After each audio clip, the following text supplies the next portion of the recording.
Баршаңызға қайырлы күн. Бүгін балаларға арналған өте дәмді әрі жұмсақ сүтті коржиктер дайындаймыз.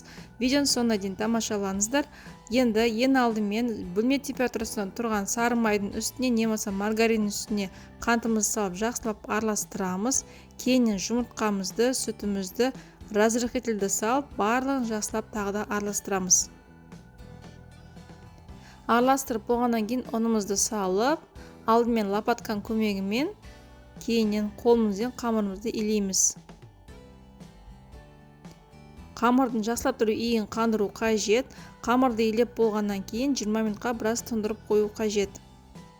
Тұндырып болған қамырымызды алып, оны азғантай ұн сеуіп жаямыз.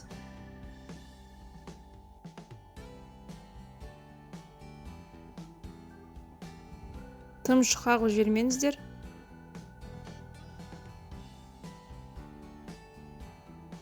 Міне дәл осындай қалыңдық болу қажет. Енді формамызды алып, печеньеларымызды бөліп аламыз.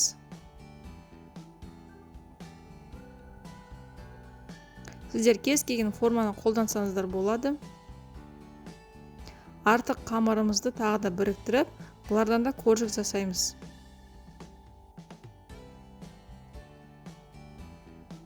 Дайын болған коржиктің үстіне сары уызды жағып шығамыз. Сары уызды не болмаса бір дана жұмыртқаның үстіне аздап бір ас қасық сүт құйсаңыздар, коржиктеріңіз беті өте жұмсақ болып піседі.